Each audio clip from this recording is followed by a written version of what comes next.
Salut tout le monde du nouveau sur Bistar TV. Tu es juste pour Sabino Kedon, Makambwasika. Dans la carte, il y a Bistar TV.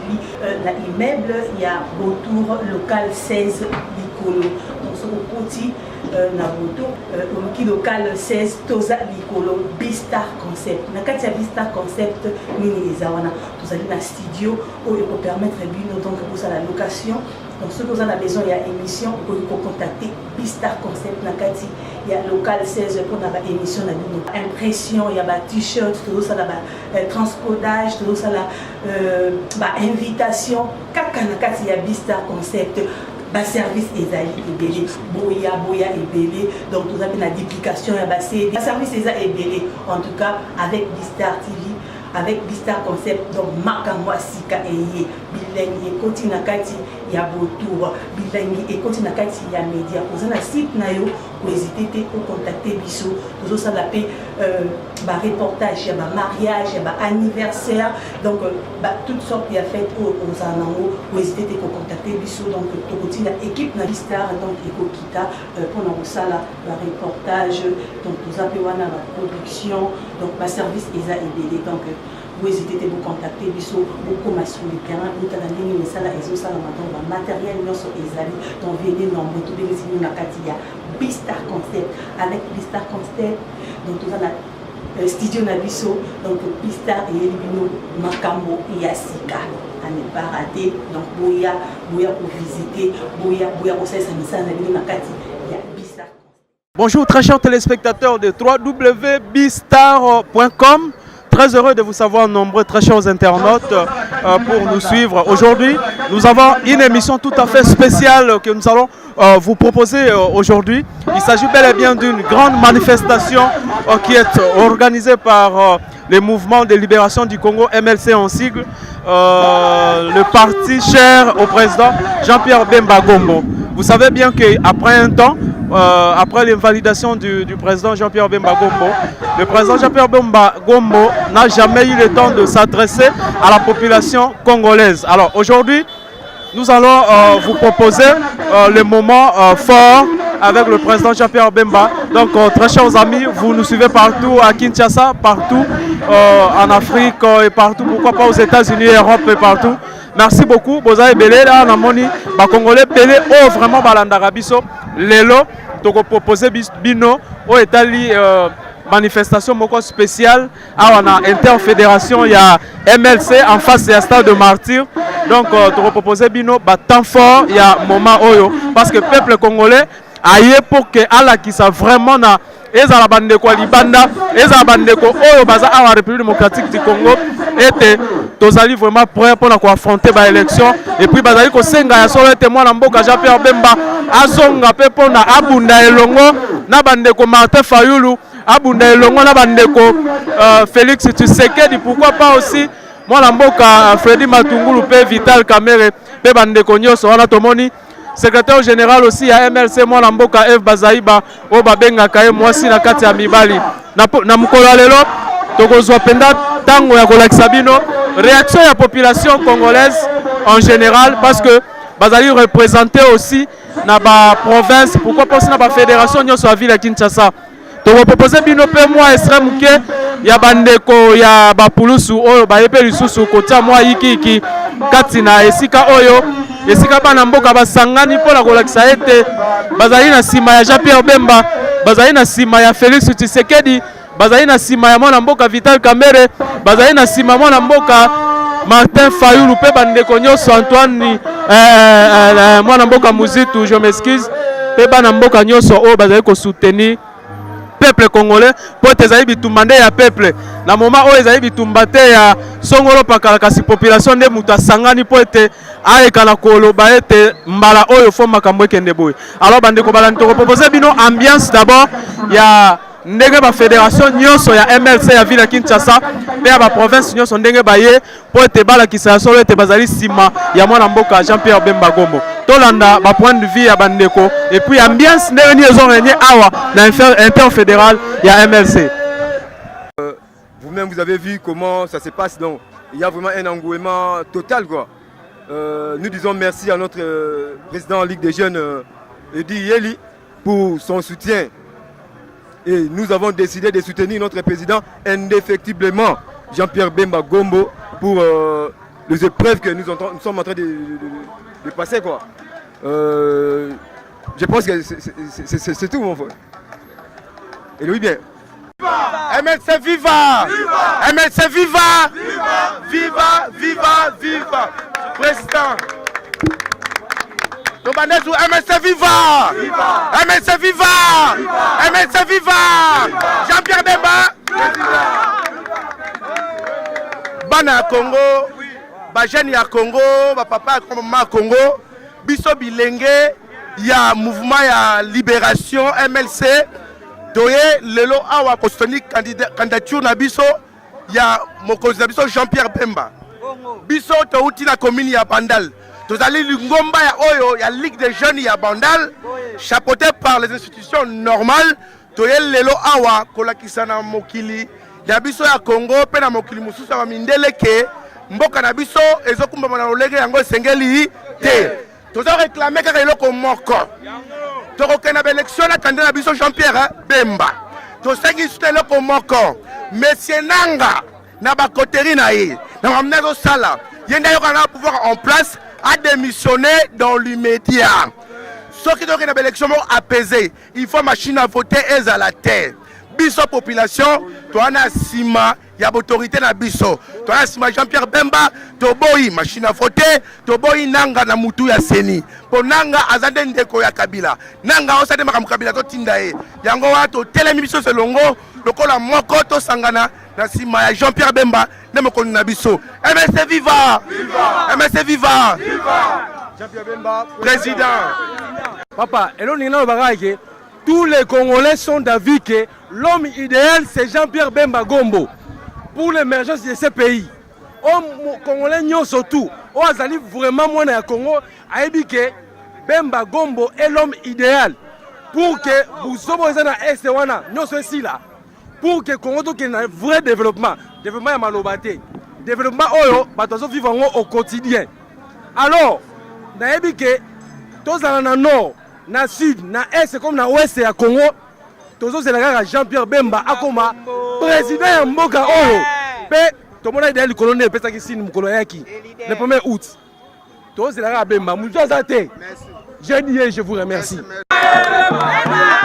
Là je crois que vous en direct, il y a ambiance, il y a Bandeko Lukunga comment ils sont en train d'animer pour que ça vraiment le peuple congolais te bazali penda sima ya mwana mboka Jean-Pierre Bemba Gombo pour la Robunda bazali na sima ya mwana mboka Félix Tshisekedi pour la Robunda bazali na sima ya mwana mboka Martin Fayulu pour ete bango nyonso basanga kolakisa ya solo ete tozali na sima ya mwana mboka Jean-Pierre Bemba Gombo tomoni ambiance wana tomoni pe bandeko ya Lukunga 2 oyo ekambami na mwana mboka Sito Mondombele yo azali mwana mboka oyo azali kobunda tokosignale bino ete mwana mboka Sito siège na ye ya MLC Lukunga 2 eutai kozala attaqué na bandeko oyo bazali ennemi ya peuple tokozwa mwana mboka Sito Mondombele po alobela biso pe ndenge nini siège ya MLC Lukunga 2 ezalaki attaqué dans notre moment muke tokoluka mwana mboka Sito Mondombele po tosola na ye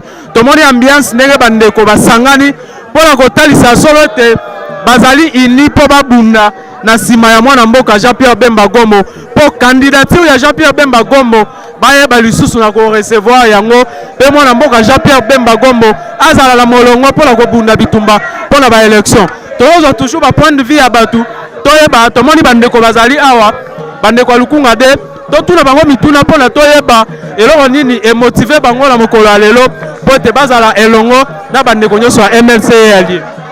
Merci mingi ngero pesinga maloba wana. Donc to sepeli po mwana mboka Bemba Gombo azali grand leader apona yende akotombola mboka po makambo oyo mama ekende pembeni.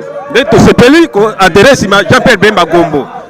De yangwana to sepeli mingi so bandeko baza awa biso toza même moral toza pembeni te ata wapi ata pasi na bisengo nyoso ata zaki na boloko toza na même moral kaka ata lelo ti lobi toza kaka na. Merci beaucoup. Alors toza pela papa mususu o expliquer biso to moni bino boye ebele eloko ni ezo sala penda ke boza motivé parce que président aza sur place te mais motivation o euti wa pindeko ndeko na nga kombo ya Bemba eza kombo te eza fourmi biso Bemba eza nde na makila tosengaka Nzambe tango Bemba aza na laye tosengaka ke Nzambe akosala un jour tokomona ye Nzambe asali tomoni Bemba azala te kombo ya Bemba epa na biso ezalaka deya na nzoto tolobela nde congolais ke congolais basala blague te erreur tosala na bane passé tozongela yango te mpona bakwanga bamapa babiloko ya mike wana tofungola misu na tour oyo tozala na souci ya mboka na biso so tosala erreur na ne oyo lisusu toteki lisusu pouvoir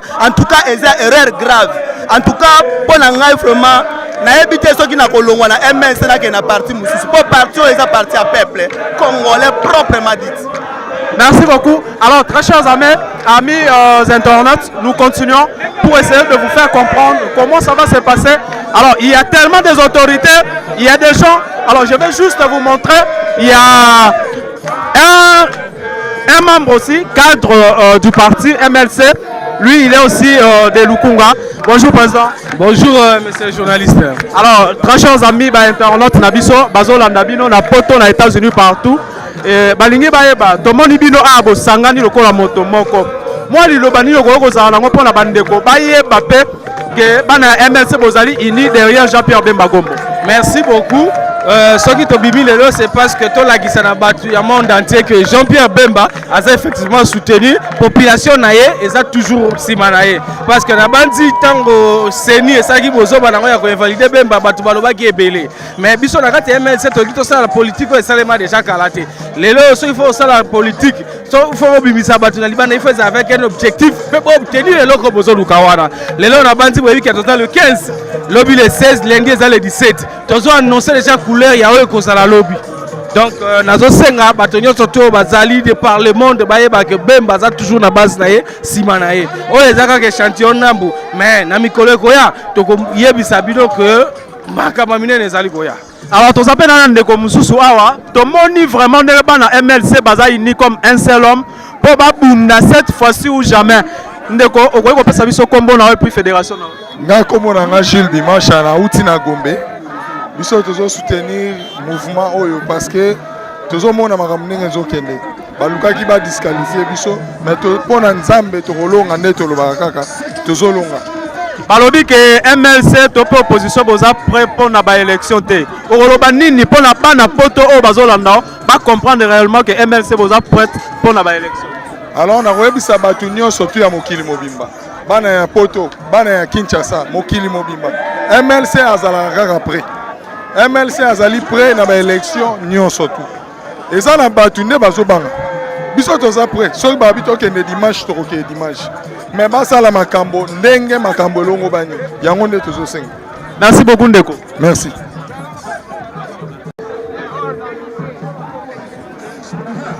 Président Mathias Bonamini, tomoni awa na base ya Kitambo et puis base ya Fédération Lukunga et longo na yo na sima na tomoni ba banderole ndeko tolingi toyeba ya solo penda ndenge nini bo arriver à kosangisa bato ebele boye pour que ba soutenir au président Jean-Pierre Bemba malgré aza invalidé.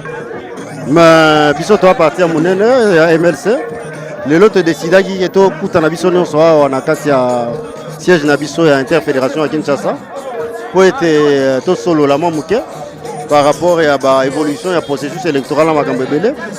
Donc la base na biso eza nango kaka mouvement moko moke spontané to bito kutana to sali mobilisation monene était pour tout le bageno to sala marche. Donc c'est tout à fait normal que to se retrouver na moi bandeko ya Lukunga balandi biso ya kati ya Kinshasa mobimba d'ailleurs parce qu'on a eu vice-président interfédéral ya Kinshasa. Donc voilà un petit peu quoi. Bandeko ya poto et puis bandeko nyonso bazolanda biso na ville ya Kinshasa pe ba province balingi bayeba MLC bozali vraiment komilengele pona mapona. Non, biso toza prêt banda kala. D'ailleurs, to aligné ba candidat na niveau nyonso. Toza na niveau provincial, na niveau national, na niveau présidentiel malgré ba kokoso o bandeko na biso basali wana ba inféodé ba institution mboka po to koma na niveau to komi wana. Mais tozo désespéré te boyebi ke ba cadre de nyonso ba leader de l'opposition ba kutana. Et nous espérons que d'ici là, le combat va continuer à mener et que nous avons une élection libre, transparente et démocratique. Oh, tu es sûr que tu vas remporter parce que le peuple congolais a une place dans le bateau. liloba nini okozala nango mpona bana poto nyonso oyo bazolanda biso na site na biso et puis mpona bandeko nyonso ya ville ya Kinshasa? Bacontinue mpona bana poto bacontinue kosoutenir baaction nyonso esalama na kati ya mboka awa. Tosepeli parce que bazalaka très actif, mais bacontinue kosoutenir yango na Kinshasa. Ifu toyeba ke mboka eza ya biso, mboka ekobonga kaka soki biso moko totelemi. Nous allons continuer à kotelema jusqu'à ce que mboka na biso ekochange, bakambi ya mabe bakolongwa mpo tozwa bakambi ya malamu. Matondi mingi mwana mboka Merci beaucoup en tout cas.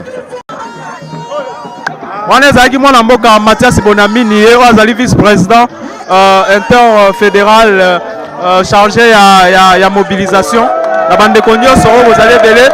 Tomoni ambiance eza makasi awa. Alors tokopropose bino juste point de vue, il y a quelques membres ya parti, pourquoi pas aussi les sympathisants aussi, parce que MLC ezali parti ya munene, tolingi vraiment tozwa mutu na position na ye, tozwi ba cadre, tozwa pe ba membre misusu, pourquoi pas ba cadre ya ba quartier, ya ba comité communal na ba comité ya ba balabala ya ba rue. Alors tomoni ndeko moko ndeko omi présenter to yeba ya solo esika outi pe fédération na yo. Ouais, bien sûr, nga kombo na nga monsieur Glodikas, nazali vice-président fédéral ya MLC Gombe. Vice-président ya fédération ya Gombe. Voilà. Oyongi ko expliquer biso vraiment. Tomoni bino boye a ebele vraiment. Tina ya koya na bino ezali. Bon, bien sûr, bino mo bozomo na makambo ndenge zo marché.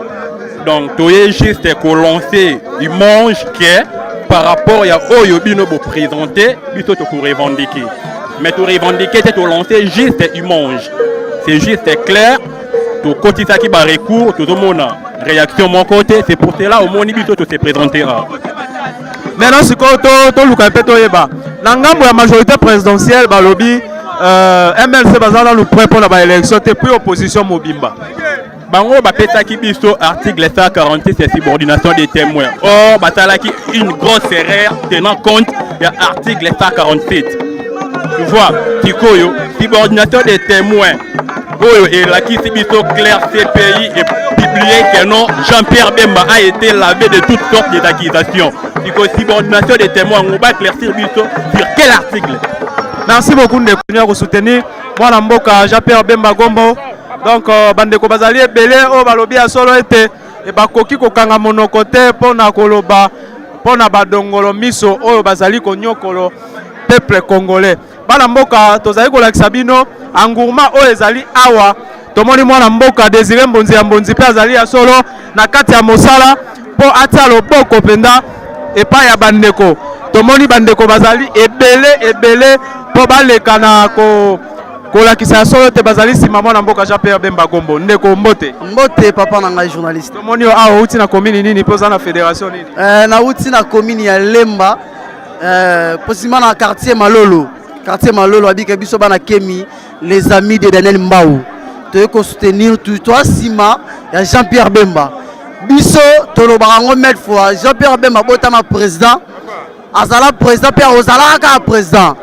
Biso tozona biso na posa kutu eloko te tona posa mobulu te. J'espère que bomoni mamno sonenge leki biso to sale eloko te. To réagir te parce que to yebi que tozana assurance que nzambo to bondelara asa nzambe o asala mambu. Asa nzambe injuste te. Asala mamlo lenge ya lingi. Jean-Pierre Bemba asa muto nzambe et puis lo lenge bango basala ki ba tricage na bango. Basali makambo na bango ya ba tricage. Biso ba congolais ba peuple congolais to yebi. Congo comme mboka forage na simisi boyebi yango. Tous les mapango comme ba forage ma ezala raté. Courage ezala raté. Tozoluka solution bana bato comme ba ujana. Na asi ke Congo mbima bayebi. Tozana posa soutien na Congo na biso ezala changement ekota kati ya Congo. To sengi na bino bato to tanga Congo na bino to bomiyebi na mtoloba. To sengi na bino bozo solution na makambo yo. Tozana posa désordre te. Batika biso calme. Bolie bosali pendant ce qui 11 ans tout le monde est là malunga te ba jeune babalité to za ba salomo tilelo. Et alors qu'est-ce qui est là on y a malunga to mona bosala botika Jean-Pierre Bemba asala musala kimia nyonso obino bosali ezana ngo pamba machine à voter awa na Congo toko voter yango. Merci beaucoup ndeko. Alors ndeko tomela moi mai moke totia moi mai moke na monoko pe to kozonga sima pona kolakisa bino ambiance oyo eza ko continuer kati nesika oyo. Merci beaucoup. Viva! Viva! MLC Merci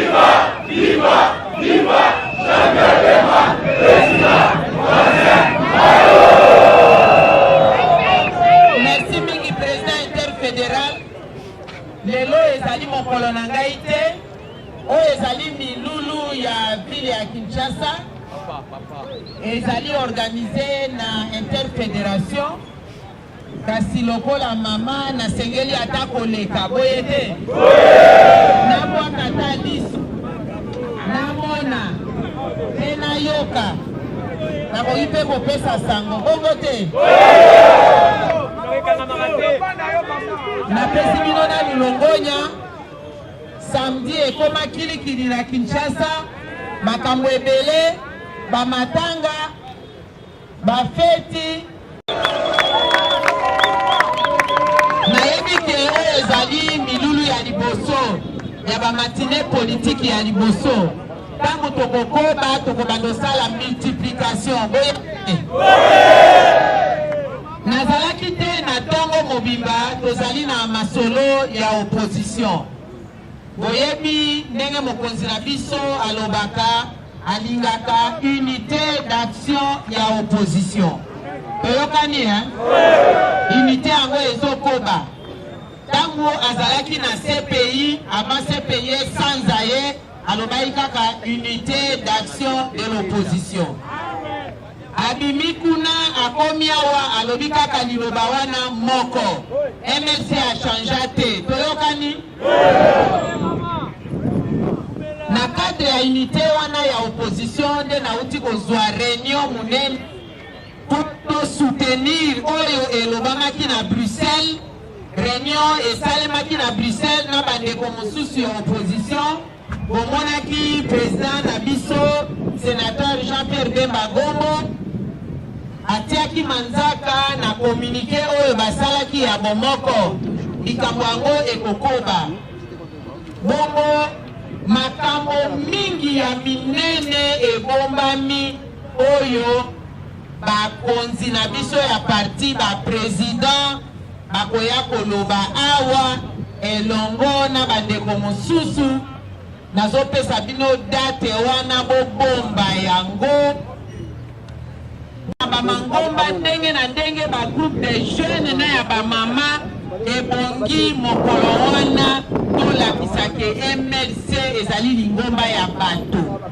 Toyokani? Bongo wana nde makambo ya minene ba annonce ekopesama. Ekopesama sur le processus électoral. Tolobi MLC tokokende na ba élection. Kasi ezali ba élection ya lokuta te. Élection ya nanga ya machine ya voter te.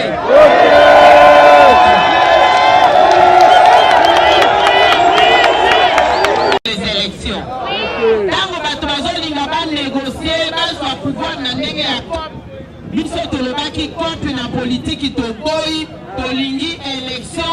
Peuple apona bakambi oyo ye moko andingi.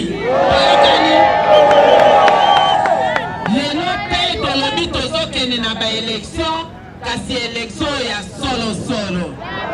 Ba élection oyo banakati ba fichier électoral batie bato ya lokuta te. Ba élection oyo machine ya kovote na place ya moto te. Moto akovote moto. Machine ya kovote moto soki moke te. MLC viva. Viva. Boyebi tango toyaki awa esiko ekomaki molili na bato. Okoki kokwa libanga te le 1er août. Po bayaki koyamba président national Jean-Pierre Bemba Gombo. Président de la République.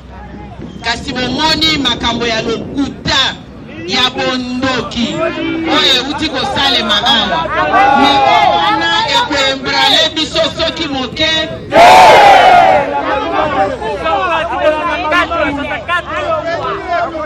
Koto yebi biso tozali bato ya mibeko tolanda. Totosi mibeko, totosi constitution, totosi loi électorale. Peuple pe aponi. Kasi batongolo miso na niveau ya seni to to na niveau ya cour constitutionnelle bazobanga bobangi na bango ekomi kotinda bango meme kobuka mibeko ya mboka kasi mpo na biso MLC tolobi boye mbula enoki likambo na biso ekoti mai kasi eziki moto MLC viva viva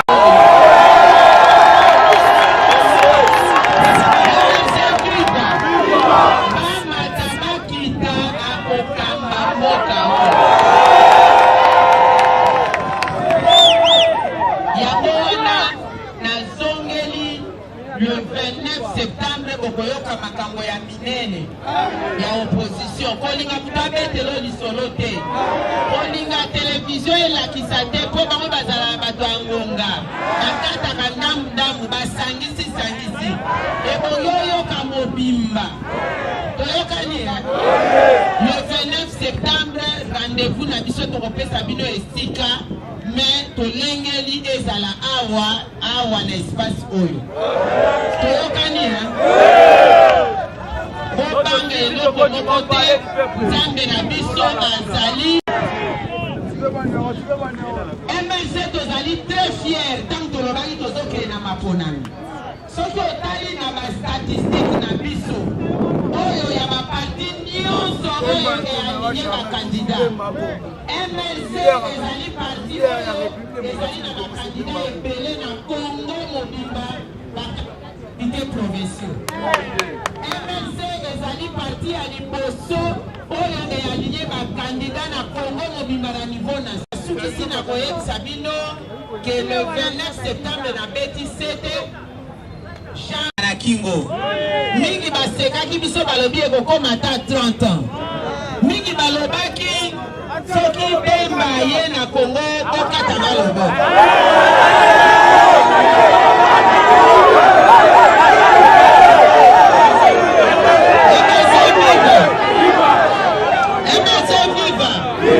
ekopesa mela ye selo ndaye bokoyoka na nsima ya mikolo bakokata ye loboko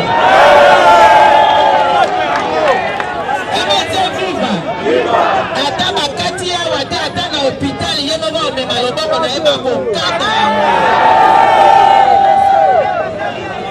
MLC viva ezala baoyo bakani invalide Bemba bayebake nzambe akoinvalide bango bozala na bomoko bozala na kondima na 2011 toalignaki bakandida président azalaki awa te azalaki d'ailleurs na CPI lelo oyo awa tozoloba soki na kiti awa nabengi ya koloba allo mama comment ça va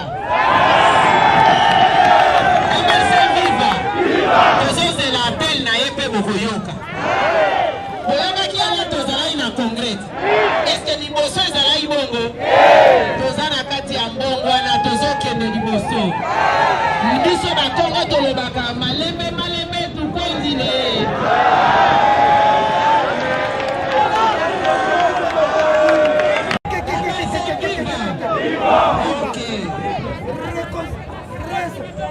merci président interfédéral nalingi nazongisela yo micro. Ok, merci. MLC viva! Viva! MLC viva! Viva! MLC viva! Viva! Viva! Viva! Jean-Pierre Bemba! Président! Waba mama! Waba mama! Yewana! Waba mama! Yabisananga atika moyidi! Allo bakanae!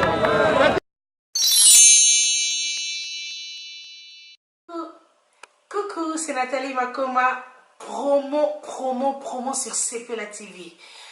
CPLA TV Box est commis à 55 livres.